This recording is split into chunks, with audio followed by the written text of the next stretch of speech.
Good evening. जैसा कि आप लोग पढ़ चुके हैं पिछला तीसरा लेसन में, आज हम लोग पढ़ेंगे, स्टार्ट करेंगे उसको खत्म करके। तो हम लोग पिछले हफ्ता जल के प्रवाह के बारे में पढ़े थे उसमें, है ना। तो जल संसाधन कैसे हम लोग करना था। अब हम लोग पढ़ेंगे कृषि के बारे में, ठीक है। कृषि है पढ़ने का जो हम तरीका पहले भी बता चुके हैं। इसमें वीडियो देखने से पहले ही आपको 4 पेज 3 पेज पढ़ना है, रीडिंग करना है, समझना है। उसके बाद 4 पेज का आपको वीडियो देखना है, वीडियो देखने का पुनः फिर से पढ़ना है, ठीक है। तो आज हम लोग पढ़ते हैं फिर से कृषि। कृषि की दृष्टि से भारत एक महत्वपूर्ण देश है। इसकी 2/3 जनसंख्या कृषि कार्यों में संलग्न है। हमारे देश में 2/3 जनसंख्या लगभग किसमें जुड़े हुए हैं? कृषि से।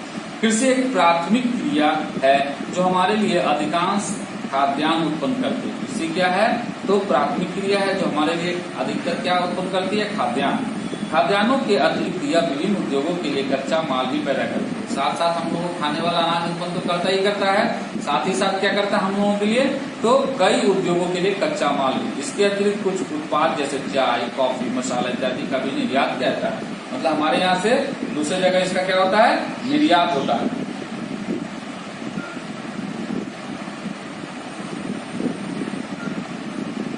ठीक है, हमारे देश से दूसरे देश में भेजने वाला चीज को क्या कहते हैं? निर्यात। ठीक है। कृषि के प्रकार। कृषि हमारे देश की प्राचीन आर्थिक क्रियाएं पिछले हजारों वर्षों के दौरान भौतिक, पर्यावरण, प्रौद्योगिकी और सामाजिक सांस्कृतिक रीति रिवाजों के अनुसार खेती करने की विधियों में सार्थक परिवर्तन हुआ है। जीवन निर्वाह खेती से लेकर वाणिज्य खेती तक कृषि के अनेक प्रकार हैं। वर्तमान समय में भारत के विभिन्न भागों में निम्नलिखित प्रकार कृषि तंत्र अपनाए गए हैं। मतलब हमारे यहाँ जो खेती बाड़ी होता है या कृषि होता है, ये बहुत ही पुराना तरीका है और इससे पैसा यानी आर्थिक क्रिया जो आती है वो बहुत पुराने पिछले हजारों वर्षों से ही चलते आ रहा है। और साथ ही साथ हमारे भौतिक पर्यावरण पर भी, उद्योग पर भी, सामाजिक संस्कृति के अनुसार भी, रीति रिवाज के अनुसार भी खेती किया जाता है ना। कई विधियों के द्वारा ये होता है। जीवन निर्वाह खेती से लेकर वाणिज्य खेती की कृषि के अनेक प्रकार हैं। मतलब हमारे यहाँ जो खेती बाड़ी है वह जीवन निर्वाह के अनुसार, जीवन निर्वाह का मतलब क्या हुआ? जीवन चलाने के लिए। अच्छा, वाणिज्य खेती का मतलब क्या हुआ? जिससे खेती से द्वारा हम लोग क्या करेंगे? उसको उत्पादन करके उसको उद्योग को, है ना, या जो उस डायरेक्ट चीज को जो बेचना है उसको बेच दिया तो वाणिज्य हो गया। इस प्रकार की कृषि के और भी कई प्रकार हैं। वर्तमान समय में भारत के विविध भागों में निम्नलिखित प्रकार की कृषि अपनाए गए। पहला देखते हैं प्रारंभिक जीविका निर्वाह कृषि। मतलब शुरू में हम लोग पढ़ते हैं जीविका निर्वाह कृषि।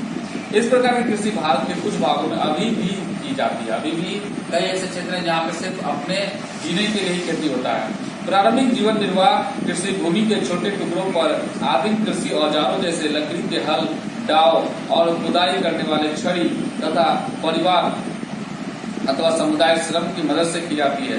इस प्रकार की कृषि प्राय मानसून मृदा की प्राकृतिक उर्वरता और फसल उगाने के लिए अन्य पर्यावरणीय परिस्थितियों की उपयुक्तता पर निर्भर करती है। मतलब इसमें यह जो खेती होता है इसमें सारा परिवार मिलकर या समुदाय मिलकर खेती बाड़ी करता है और सबके लिए, और ये सारा चीज मौसम के आधार पर होता है। ठीक है।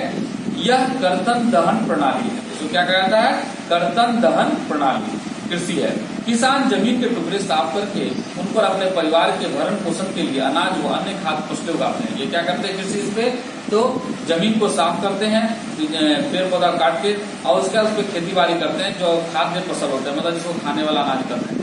जब मृदा की उर्वरता कम हो जाती है तो किसान उस भूमि के टुकड़े को हस्तांतरित हो जाती है। मतलब जब उपजाऊपन उसका खत्म हो जाएगा तो उस खेत को छोड़कर फिर दूसरा खेत में चला जाएगा और कृषि के लिए भूमि का दूसरा टुकड़ा साफ करता है।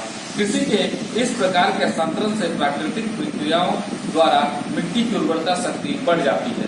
चूंकि किसान उर्वरक अथवा अन्य आधुनिक तकनीकों का प्रयोग नहीं करते, इसलिए इस प्रकार की कृषि में उत्पादकता कम होती है।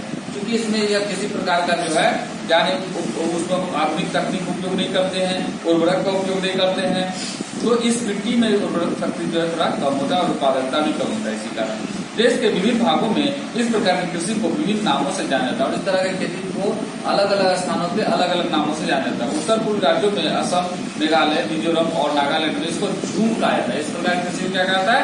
झूम। ये कृषि किस तरह का हुआ? जंगल है, जंगल को साफ करेगा, साफ करके उसमें खेती बाड़ी होगा। 5 साल, 6 साल, 7 साल, 8 साल हुआ खेती बाड़ी में जब तक दिखा कि उपजाऊ है तब तक वहाँ खेती बाड़ी होते रहेगा। फिर जैसे ही वहाँ दिखेगा कि उपजाऊपन कम हो गया है, उस जगह को छोड़ के स्थानांतरण पे दूसरी जगह पे जंगल साफ किया जाएगा और फिर ये सब एक परिवार और एक समुदाय के रूप में लोग काम करते हैं। तो असम, मेघालय, मिजोरम, नागालैंड में इस कृषि को क्या कहा जाता है? झूम। और मणिपुर, पामलू और छत्तीसगढ़ के बस्तर जिले और अंडमान निकोबार द्वीप समूह में इसे दीपा कहा जाता है। मणिपुर, पामलू, छत्तीसगढ़ के बस्तर जिले में और अंडमान निकोबार द्वीप समूह के टुकड़े साफ करके उन पर अपने परिवार भरण पोषण के लिए उपयोग करते थे, है ना। इसको कर्तन कृषि प्रणाली का, और इसको अलग अलग जगह पे अलग अलग नाम कहते थे। जैसे हम बताए क्या, उत्तर पूर्वी राज्य असम, मेघालय, सब में उसका नाम झूम था, मणिपुर पामलू, और मणिपुर में पामलू नाम था, छत्तीसगढ़ के बस्तर जिले और अंडमान निकोबार द्वीप समूह में उसको दीपा कहा जाता था। ठीक है, ये सब याद रखना है। हम लोग पढ़ेंगे गहन जीविका कृषि। इस प्रकार की कृषि उन क्षेत्रों में की जाती है जहाँ भूमि पर जनसंख्या का दबाव अधिक होता है।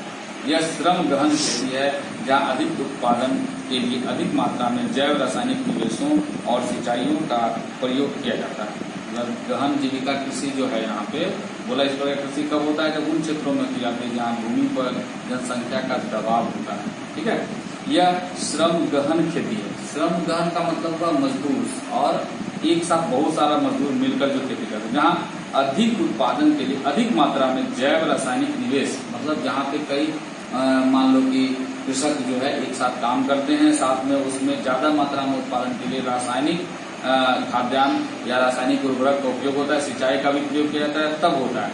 भू स्वामित्व में विरासत के अधिकार के कारण पीढ़ी दर पीढ़ी जोतों का आकार छोटा होता गया। मतलब क्या, भू स्वामित्व के आधार पर अगर देखा जाए तो क्या होता है, जैसे एक राजा का चार बेटा में बटा खेत, फिर उस चार बेटा का चार बेटा हुआ तो उसमें बट गया।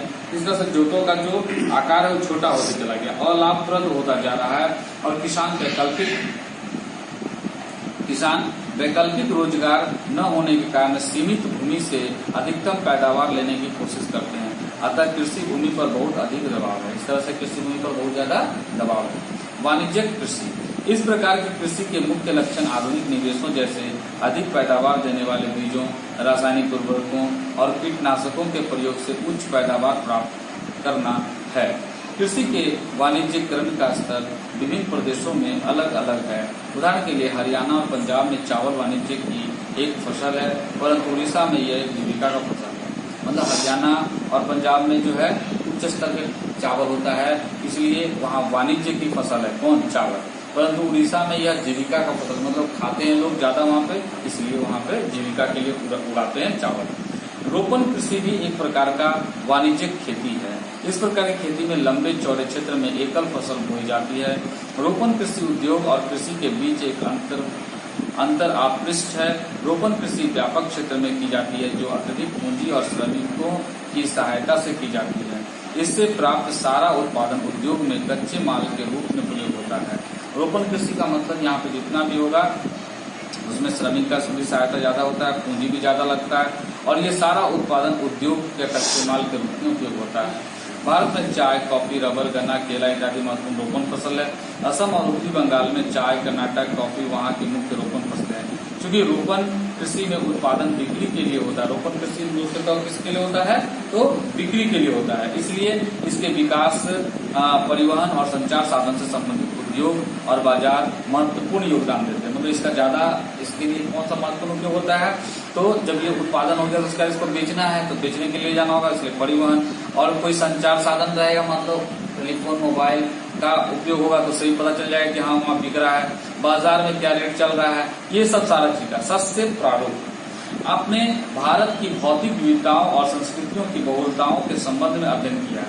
ये देश में कृषि पद्धतियों और सस्य प्रारूपों में प्रतिबिंबित होता है। इसलिए देश में बोई जाने वाली फसलों में अनेक प्रकार के खाद्यान्न और रेशे फसलें, सब्जियां, फल, मसाले इत्यादि शामिल है। भारत में 3 शस्य ऋतुएं हैं जो इस प्रकार है: रबी, खरीफ और जायद। मतलब भारत में 3 प्रकार की मुख्य फसल है: रबी फसल, खरीफ फसल और जायद फसल। रबी फसलों की शीत ऋतु में अक्टूबर से दिसंबर के मध्य बोया जाता है और ग्रीष्म ऋतु में अप्रैल से जून मध्य काटा जाता है। और इसको काटा कब जाता है? तो ग्रीष्म ऋतु में अप्रैल से जून तक में इसको काटा जाता है। गेहूं, जौ, मटर, चना, सरसों कुछ मुख्य रबी फसलें हैं। कुछ मुख्य रबी फसल का नाम क्या है? तो रबी फसल का गेहूं, जौ, मटर, चना, सरसों कुछ मुख्य रबी फसल है। यद्यपि इसको हम लोग ऐसे भी याद कर सकते हैं, ऐसे भी याद कर सकते हो, चंगेजो आश्रम।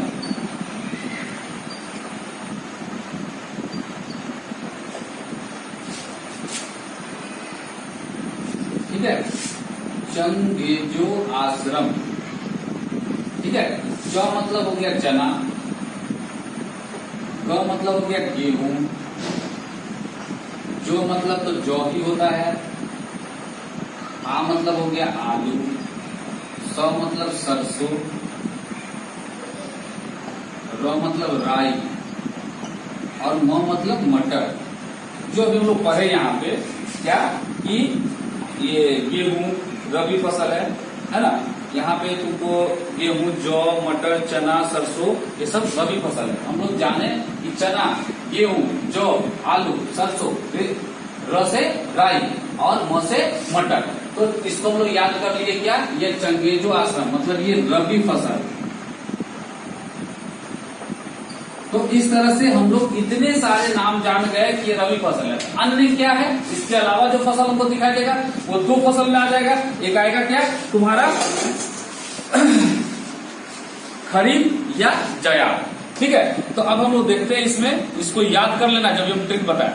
यद्यपि ये फसलें देश के विस्तृत भागों में बोई जाती है। उत्तर और उत्तरी पश्चिमी राज्य जैसे पंजाब, हरियाणा, हिमाचल प्रदेश, जम्मू कश्मीर, उत्तरांचल और उत्तर प्रदेश गेहूं और अन्य रबी फसलों के उत्पादन के लिए महत्वपूर्ण राज्य है। मतलब ज्यादातर गेहूं और अन्य रबी फसल जो उत्पादन कहाँ पे होता है, तो यहाँ पे तुमको दिखाया पंजाब, हरियाणा, हिमाचल प्रदेश, जम्मू कश्मीर, उत्तरांचल और उत्तर प्रदेश में। अच्छा, उसके बाद बोला शीत ऋतु में शीतोष्ण पश्चिमी विक्षोभ से होने वाली वर्षा इन फसलों के अधिक उत्पादन में सहायक होती है। पंजाब, हरियाणा, पश्चिम उत्तर प्रदेश और राजस्थान के कुछ भागों में हरित क्रांति की फसल सफलता भी उपयुक्त रबी फसलों की वृद्धि में एक महत्वपूर्ण कारक है। खरीफ फसलें देश के विभिन्न क्षेत्रों में मानसून के आगमन के साथ बोई जाती है और सितंबर अक्टूबर में काट ली जाती है। खरीफ फसल कब से कब बोई जाती है भाई, तो विभिन्न क्षेत्रों में मानसून के आगमन मतलब मानसून जैसे भी आ रहा है उस समय बोई जाती है और सितंबर अक्टूबर में काट ली जाती है। इस ऋतु में बोई जाने वाली मुख्य फसलों में चावल, मक्का, ज्वार, बाजरा, तूर मतलब अरहर, मूंग, उड़द, कपास, जूट, मूंगफली और सोयाबीन शामिल है। ये सब खरीफ फसल है। चावल की खेती मुख्य रूप से असम, पश्चिम बंगाल, उड़ीसा, आंध्र प्रदेश, तमिलनाडु, केरल और महाराष्ट्र, विशेषकर कोंकण तटीय क्षेत्रों में, उत्तर प्रदेश और बिहार में की जाती है। सब जगह में चावल जो है इस खरीफ फसल के रूप में उगाई जाती है। पिछले कुछ वर्षों में चावल पंजाब और हरियाणा में बोई जाने वाली महत्वपूर्ण फसल बन गई है। हरियाणा में भी और पंजाब में भी चावल अब उगाई जा रही है। असम, पश्चिम बंगाल और उड़ीसा में धान की 3 फसलें उगाई जाती है। असम, पश्चिम बंगाल, उड़ीसा में धान का 3 फसल उगता है। औस, अमन और बोरो बोई जाती है 3 बार। रबी और खरीफ फसल ऋतुओं के बीच ग्रीष्म ऋतु में बोई जाने वाली फसल को जायद कहते हैं। रबी और खरीफ फसल के ऋतुओं के बीच में ही कुछ फसल उगाया जाता है जिसको जायद कहा जाता है। जायद ऋतु में मुख्यतः तरबूज, खरबूजे, खीरे, सब्जियां, चारे की फसलें की खेती की जाती है। गन्ने की फसल को तैयार होने में लगभग 1 वर्ष लगता है। गन्ने की फसल को तैयार होने में 1 वर्ष लगता है। मतलब जिसको हम लोग हाइब्रिड कहते हैं, तो गन्ना उसको तैयार होने में लगभग 8 महीना लगता है, 9 महीना लगता है। इस तरह से तुम्हारा जो है खरीफ फसल, रबी फसल और तुम्हारा जो है जायद फसल के बारे में हम लोग जाने। तीनों के बारे में, एक फसल के बारे में हम लोग मुख्यतः अगर जान गए तो बाकी अन्य फसल जो है तुमको आराम से समझ में आ जाएगा, क्योंकि जायद तो कोई बड़ा फसल नहीं है जो इसके बीच में रोपा जाता है। मतलब तरबूज, खरबूज और हरी सब्जियां ये सब जो रोपा जाता है गन्ना, और बाकी जो इनके अलावा है वो तुम्हारा रबी के अलावा और इनके अलावा जो है वो सब खरीफ फसल हो गया। ठीक है, समझ में रखना है खाली याद कि चौ मतलब चावल नहीं चना होगा। ठीक है, ओके। और आज हम लोग यहीं तक पढ़ेंगे। इसके बाद अगला हम लोग इसके बाद जो है अगला दिन अगले हफ्ता पढ़ेंगे। और तुम लोगों को जैसा बताया गया है कि इसमें एक बार रीडिंग करना है, तब वीडियो देखना, वीडियो के बाद फिर से हम लोग रीडिंग करेंगे। ठीक है, और प्रत्येक दिन माँ पिताजी को प्रणाम करना है। साथ ही साथ कोरोना का भी ज्यादा संकट चल रहा है, उसके चलते आपको कोशिश करना है जितना हो सके, जरूरत पड़े तभी बाजार जाइए, अदरवाइज आप घर में रहिए। Okay, bye.